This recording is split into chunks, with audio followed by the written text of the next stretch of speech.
So moving over to Tech Ops, it's broken down into 4 separate books. We have the mechanic and related, material logistics specialists, the MCTs and MOC. We'll touch on mechanic and related first and then move into the other groups as we go. So everyone's aware that the tentative agreements that were posted by the company online, we're presuming that those tentatives are exact. We haven't gone through them all completely, but we're going to move forward as though they are what we've agreed to at this point. So everyone can follow along on JetNet to see exactly what we're talking about as we move through this video.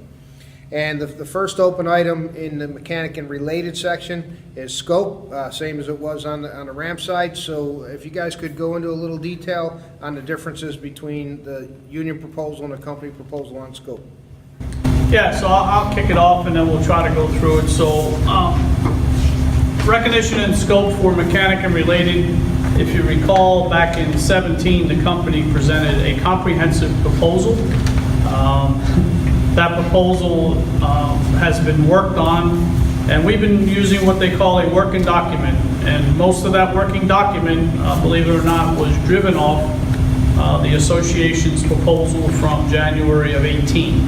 As we go through that working document, the company and the association would either agree on language or make the appropriate changes to agree on certain paragraphs. And I can tell you we made a lot of headway since that. So when the company says this is their proposal through working with the association to try to reach an agreement on a tentative agreement. So what we want to do is tell you what is open compared to the company's proposal and how that will affect you. So I'll do the first page and then we'll let Gary touch on a few things. So when you look at the company's proposal, all of the first page matches what we have. The second page, when you come to paragraph E in the company proposal, our proposal is that they'll perform base maintenance in Charlotte, Pitt, Tulsa, and DWH. The company says subject to further discussion with the association. The table discussion is that they want to continue or reserve the right to further have conversations strictly revolving around Pittsburgh. That does not mean closing. That does not mean anything other than they want to reserve that right. So when they put out subject to discussion with the association, it's our understanding from our last working document that that discussion revolves around Pittsburgh. And then when you get into all the other stuff, the 50% of the billable hours for aircraft overhaul, those all have caveats, but we agreed to that language. The first big issue in the company's proposal that's missing is the minimum head count, and I'll let Gary touch on that. Yeah, so Tom hits it on point that we agreed to language predicated on a minimum head count in the bases, and the way that was aligned was Charlotte, Pitt, and DWH would have a head count on data signing, that those 3 facilities would have to carry that head count. And it would be maintained throughout the 3 facilities. How or where the company placed them could move, but it'd be maintained. Tulsa would be a standalone, it'd be a snapshot of the size and the number of folks in Tulsa in the M&R group. And again, the company would fill those positions within the facility based around that proposal. So at last glance across the board, we had about 4,400 folks in the bases, and when we did the math out, we would subtract roughly 1,200 of those folks and say they belong elsewhere in the other 3 facilities. And again, that would be based on data signing, and that was how that was proposed. But none of this agreement comes together without all the components coming together, and what the company's presented is not their actual proposal, but to Tom's point, this working document, and they've left out all these important parts that our membership deserve to know exist in our proposal. Moving on in that same area, if you're following the company's document, I believe it's letter H, one of the things that we proposed in letter H, which we have today is for the base folks in Tulsa, is aircraft maintenance specific positions. Our perspective on that proposal was that we would have at least 50% of the back shops that would be maintained by aircraft maintenance technicians. They couldn't just backfill all of them with OSMs. That's similar to today's language. What we had asked the company to do was tell us what that percentage was. We proposed 50, but again, they owe us a response on what that number is and how that might look. They conveniently left that out of their proposal. And I'll go on to just continue on with line maintenance. We talked about the 26 cities. We've had some dialogue about that should be a higher number since things have changed. However, we do have an open grievance on DWH and line maintenance being done at DWH. Same thing there. We have language on the table that say if you're going to do line maintenance work at DWH, you're going to have to staff for that with mechanics that are line mechanics. We can't have line work being shifted over to the base, not counted against the outsourcing proposal or numbers, and then have that work offset. That is something that we simply have to work through, and the company needs to negotiate with us. Tom spoke about the situation with aircraft movement and how in the fleet book it speaks to not in conflict with the mechanics book. We've laid out the cities on where we would do all the aircraft moves. And so the way it reads today is item 1 on that same list, they talk about out-of-service aircraft. Again, what they left off as our proposal is the aircraft flight deck positions during aircraft movement that require an AMT and where those would be located. And those are, I think, 13 or 14 cities that we do it in today. Again, this is the proposals that are on the table, something where we were negotiating through that now the company has just erased from their proposal and said, well, that doesn't exist. And I think that is what has been some of the undertone of the membership and why they're frustrated with what they've seen as they didn't see our proposals. The company didn't present them as our proposals, and what they laid out was a working document minus our open language. Sean, you want to pick up from there? No? So on L speaks to line maintenance, scheduled line maintenance work that could be performed while a airplane is in a vendor for either overhaul visit or modification. And the company today has violated the agreement by allowing that scheduled line maintenance work to be performed by vendors. And we have many open grievances to resolve that. The agreement here speaks to allowing only time-sensitive scheduled maintenance to be able to release that airplane to service once it's done with its heavy maintenance visit or modification. Let me clarify the time sensitive. That's something that's on an MEL and has to be repaired to put the airplane back in service. That's one of the things that we negotiated as we were having this conversation, the term time sensitive, and that's important for everybody to understand. That's a placard that's going to expire while it's in that facility to be worked. And that is language that we recently entertained at the table, but what the company did not attach to that paragraph is that is pending settlement of grievance on that work. Actually, grievances, there's over 100 grievances on line maintenance work being scheduled during a mod visit, and we agreed to that language to resolve the issue pending settlement of the grievance. Without settlement of the grievance, then that language is not agreed to. So gentlemen, just to be clear, from what I'm hearing, the company's full text proposal that they put on the table for the membership to see isn't truly a full text proposal. It's missing a lot of the items that you guys just ran through, so the membership understands where we're coming from. Yeah, and again, I'll go back to what I said earlier, John, and in previous context is there's a July proposal from 2018. That's their proposal.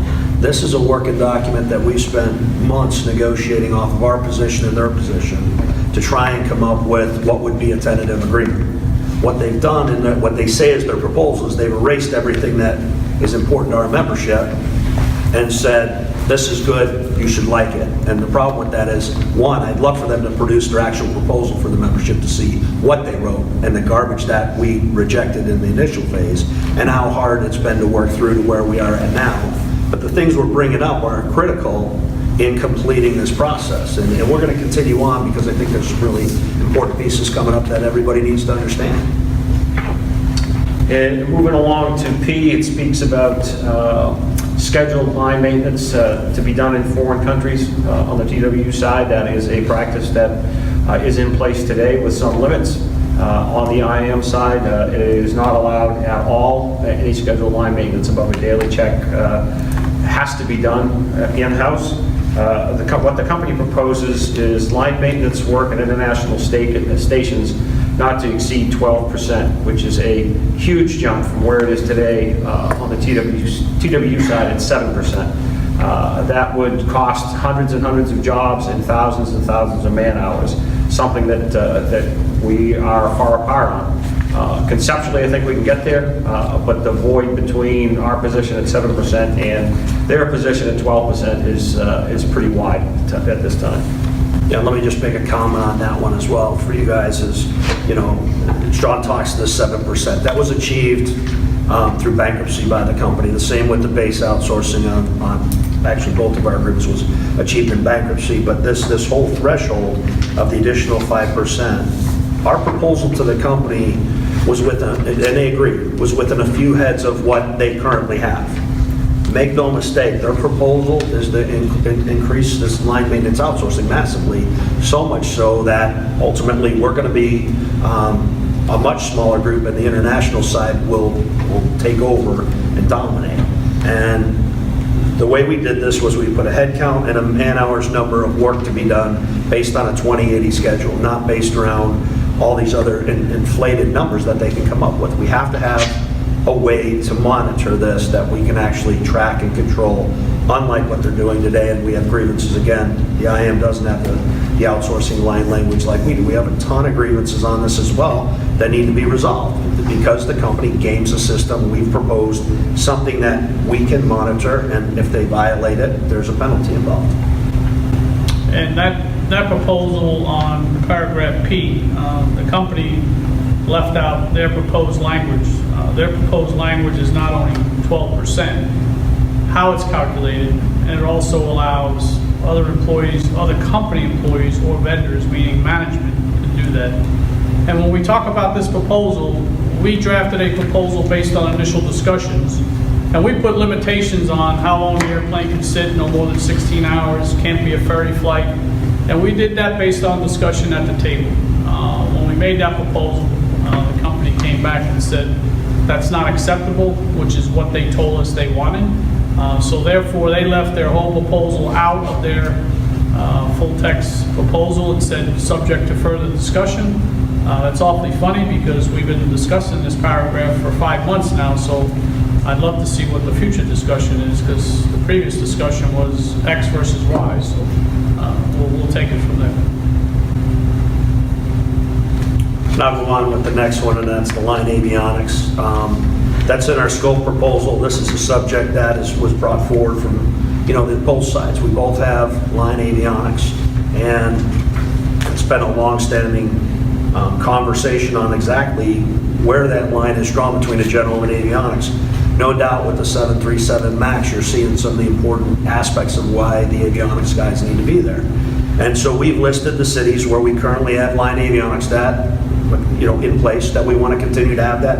And we've written that scope out on what exactly they would do based around what we believe is their scope of work today. We didn't inflate it and add in all sorts of other things.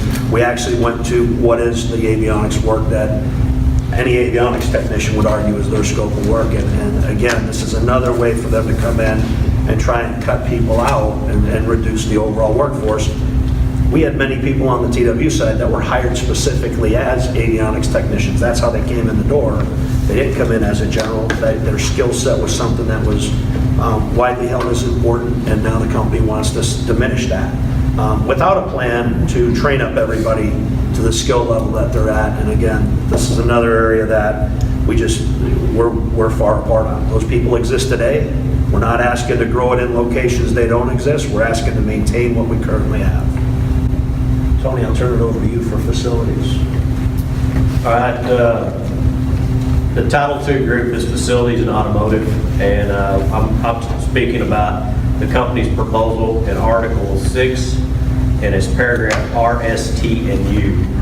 I'm not going to belabor what all is there and read word for word, but it's key. It's kind of broken down. They've got it broken down into facilities in the airport terminal area.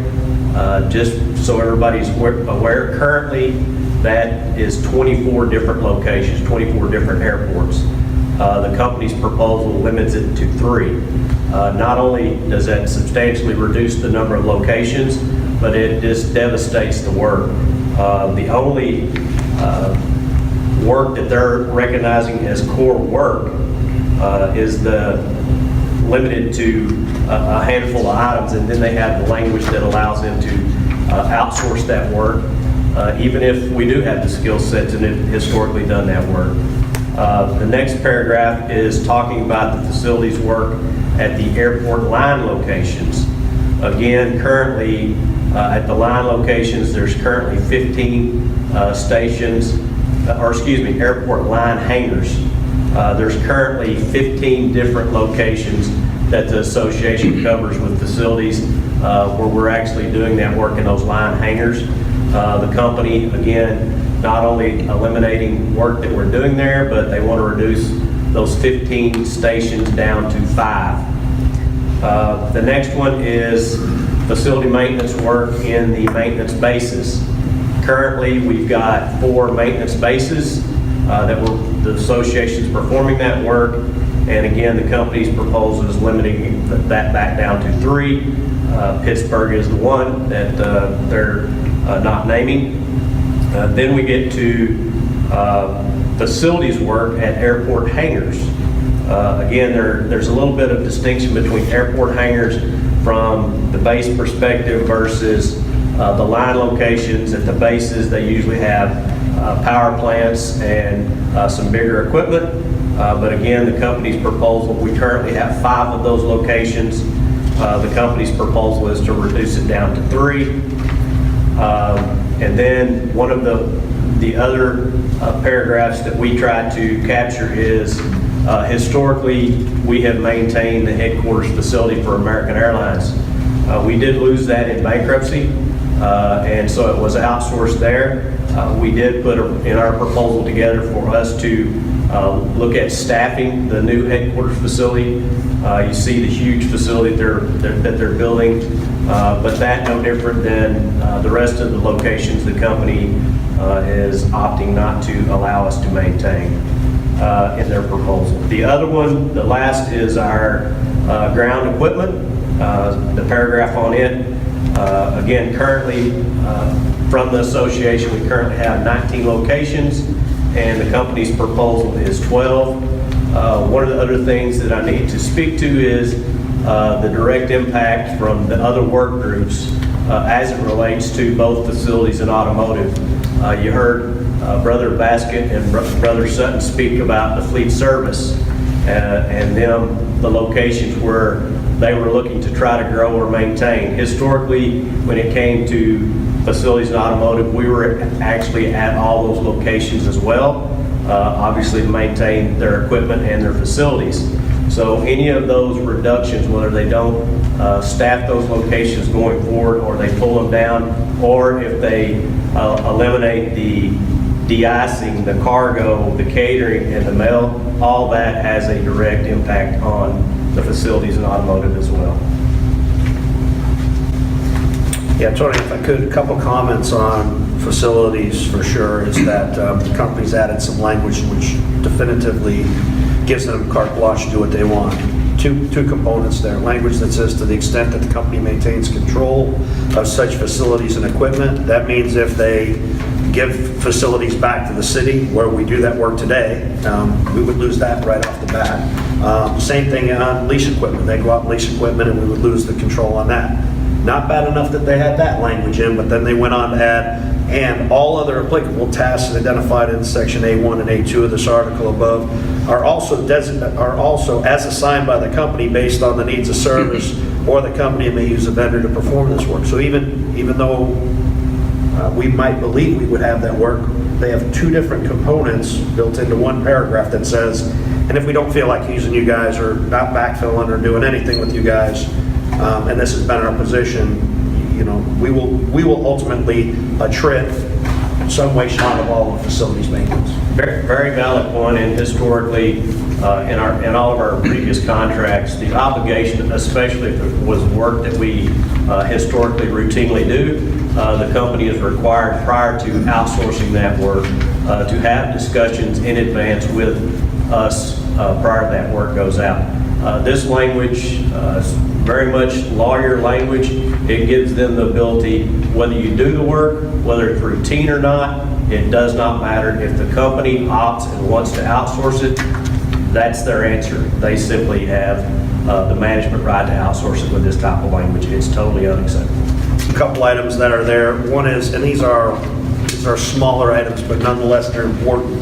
The time frame that the company has to give us the reports on the outsourcing pieces that we do identify, and how quickly we're able to file grievances under those. You know, these are pretty intense reports that we would be getting, and we need time to identify if the company is violating the agreement or not. They actually want to take and shave that 6 months that's currently there to 90 days.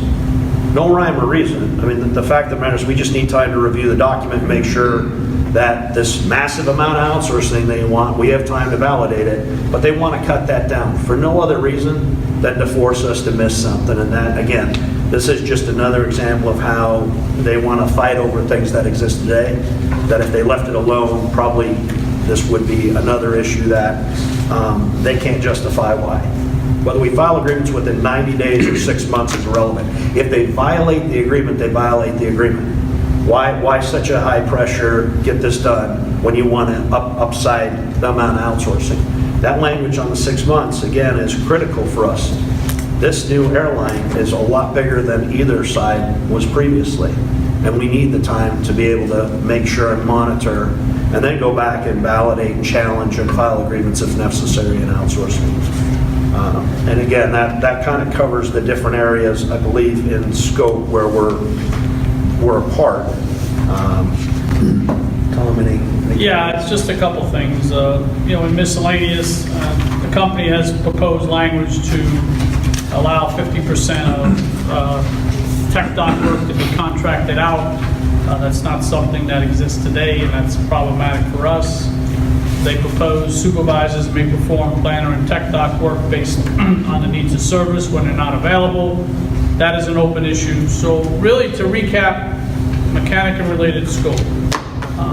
If we could resolve the issues related to where we're going to perform base maintenance, if we could resolve the issue of minimum head count in base maintenance, whatever that may or may not be, if we could resolve the percentage of the component shops being AMTs, whatever that percentage would be, if we could resolve the DWH base versus line work, which we have proposed language, the brake riding issue, settlement of the grievance for mod work for schedule line maintenance, and resolve the international issue along with the other things we mentioned, the tech docs, the facility maintenance, the GSE, would probably be well on our way to resolving this article. But unfortunately, what the company's put out will cost our membership jobs in the long run in all areas, and that's not just something we're willing to accept. So that's where we're at with the mechanic and related scope. Okay, quite the detailed discussion on scope, so everyone can understand the importance of that. Scope tells us the work that we own. We'll move on to classifications, which is still an open item. Classifications tells us who does the work, so if you guys can go into detail on that, on the open portions of classifications. Yeah, classifications on mechanic and related is quite lengthy, as you can see. Most of the stuff we have agreed to. The only open issue that I'm aware of is the crew chief ratio in classifications, and right now we're apart 3 and 16, and the company's proposing 4 and 16, so we're apart on the lower end by 1 number, and that should be the only open issue in classifications for mechanic and related. As well as those, I believe. As well as all the contracts where we have a crew chief ratio. Okay, moving on from classifications into filling of vacancies. Obviously, the size of the company is there's gonna be a lot of movement around, so if you could tell us what the open items are in filling of vacancies. So on filling of vacancies, this is about filling a crew chief vacancy, and really we're down to, again, one item. A seniority-based system. We've been able to reach agreement in the fleet service book on how they would backfill or fill a crew chief position using seniority as a basis to get there. MLS, which currently has that, will continue to use that process. But the company still wants to have a system where they do interviews and pick who they want to be the crew chiefs in the aircraft maintenance world. And it hasn't worked thus far from a mechanic's perspective, speaking from the mechanic side. We're looking at a seniority-based system, and we're open to concepts on that. But at this point, the company hasn't gotten us to a place or hasn't been willing to agree on a seniority-based system. They want to continue down the road and pick who they want. And again, we work off seniority. That's the basis of a union, and this is one that, you know, we've been fighting through for a long time, trying to come up with a solution, and seeing it in everybody else's, you know, so to speak, books. This is problematic. Okay, moving on to compensation. Obviously, the company's thrown some numbers out on the table that don't apply to everyone, so go into detail on compensation if you would. Yeah, I'll start the compensation on the mechanic piece of it. The company's now jumped into a Southwest mechanic scale, which is something that, you know, again, they didn't present to us, and we've merely now seen how they're going about it. They're not following suit with how to get to top scale with the Southwest group. Certainly, they're not following the pay rate schedule, meaning the raises on the Southwest group. Tom hit on the profit sharing. They're not following the Southwest profit sharing.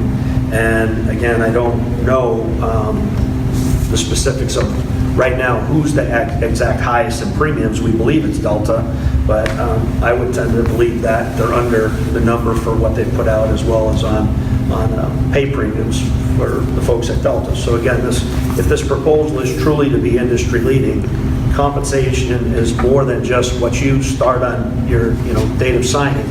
It's what you make through the duration agreement and all the other components of pay. I'll let you speak to the other groups now. Yeah, and as you all know, we have several former accredited groups, the tech docs, the planners, the AOG, the material, the QA auditors. Initially, a lot of those didn't have anybody that compared on the other airlines.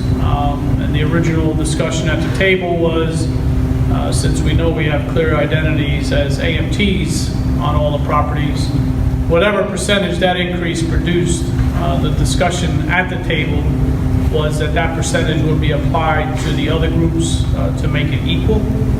So that has changed now that Southwest has been thrown into the equation. Now that Southwest is in the equation, the company has put out whatever that percentage would be for an AMT, and so be it if that's the case. It is what it is. But now the other groups, they're still using the philosophy of the old percentage prior to Southwest. So in all honesty, compensation is probably one of the last things that will be resolved in negotiations, but it's a very vital piece to know where we're going. And we have not had a chance to discuss those issues since Fort Lauderdale, because it was not until Fort Lauderdale that, through the mediators, they indicated to us that the company would be willing to go to Southwest wages, but there was never anything presented to us at that meeting. So we still have some work to do, and if the company's telling the truth and the number is what it is, then we'll deal with that at the table. We're not going to deal with that through the mediators, so we have to get face-to-face to resolve that issue. Tony, you had a comment on facilities, I believe, too, right, on their pay component, how they structured it in the company's proposal? Yes, with the interim wage agreement, some of the, the numbers, if you look at where we're at in the current book versus what they've got in the proposal, the numbers don't line up. So again, they have not given us a formal proposal across to explain how they've come about those numbers. So there's clearly some disparities on the actual scales and how they came about those numbers.